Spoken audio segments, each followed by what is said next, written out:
More foot traffic does not automatically mean more sales.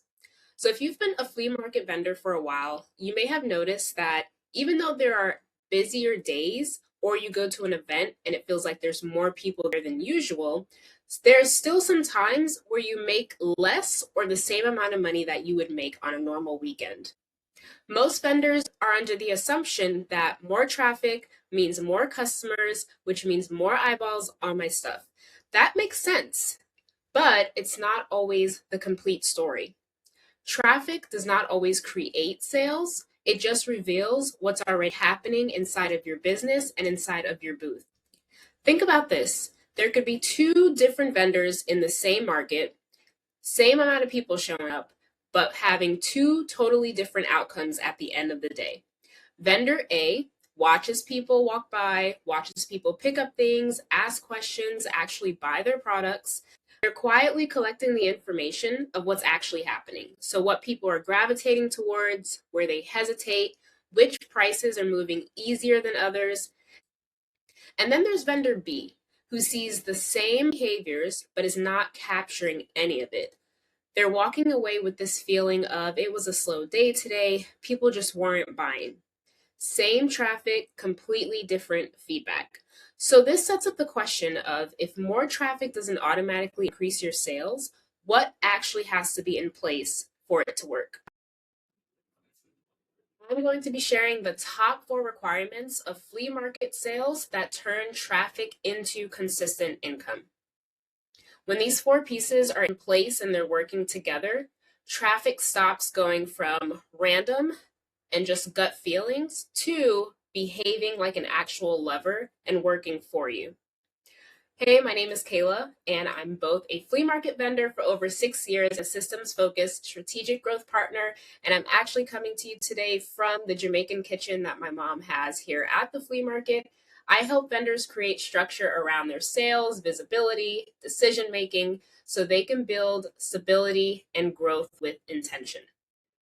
But quick note before we get into this: if you sell at flea markets or you are a vendor based business and you're serious about turning it into consistent income, I'm going to leave a link below in the description for my private Facebook group, Flea Market Vendor Support for More Consistent Sales, if you would like to join, where I'll be dropping more resources. You can also go ahead and subscribe so you can always be notified when I drop a new video. Okay, so into the top 4 requirements. Number 1 is a clear offer. So before people can actually buy from you, they need to understand what it is that you sell, who your products are for, and why it's worth what you're selling it for. So this is going to be true whether you're selling to 10 people who are walking by, or trying to sell to 10 people walking by, or 1,000.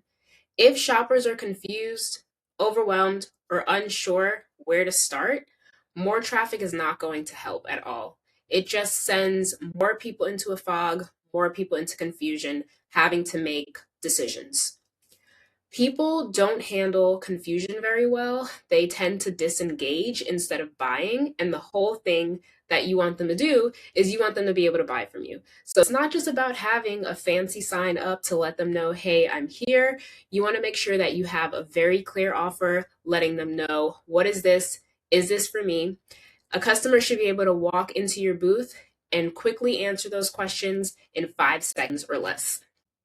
Number 2, pricing that makes sense to your buyer. So pricing isn't just a number, it actually starts conversation.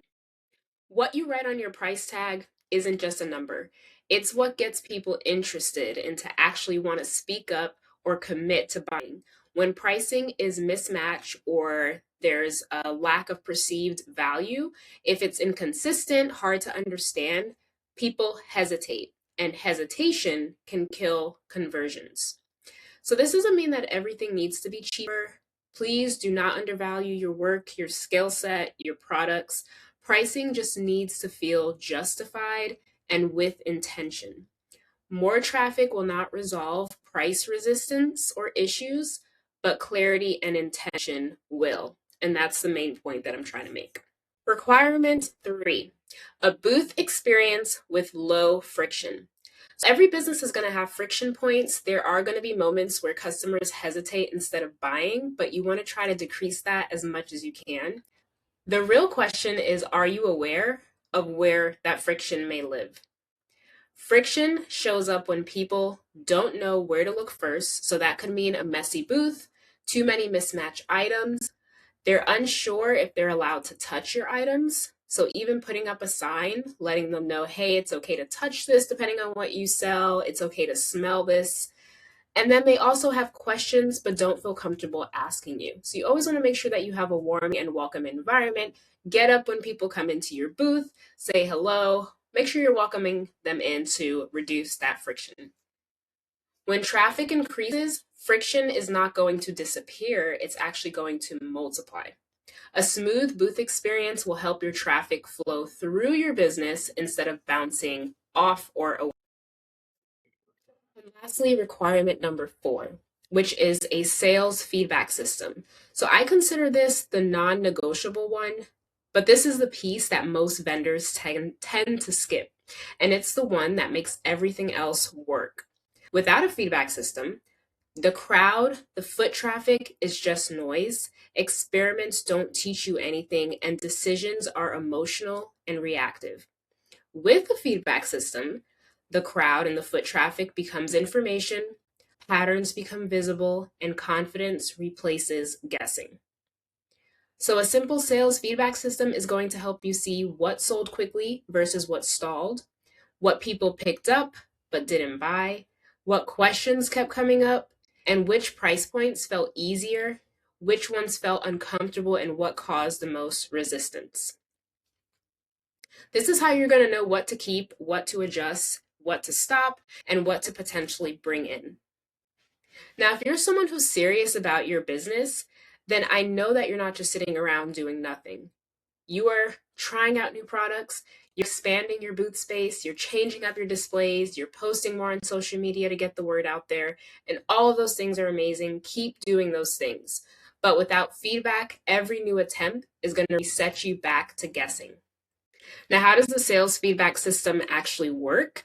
So, when you capture what customers are actually doing at your booth, so that includes what they pick up, what they ask about, what they hesitate on, what it is that they actually buy, you stop guessing why your sales are inconsistent. When you track what sells, at what price, and under what conditions, you can make specific adjustments instead of emotional ones. And that is how you go from showing up every week and hoping for a good day to running a booth where your decisions are based on real feedback and not just gut feeling. Now, if you want help understanding what your sales are actually telling you so that you can make changes that lead to more consistent income, be sure to subscribe for more. And then also don't forget to join my free community, Flea Market Vendor Support, for more consistent sales. I'll leave the link down below, as I mentioned. Until next time, thank you for watching and happy vending.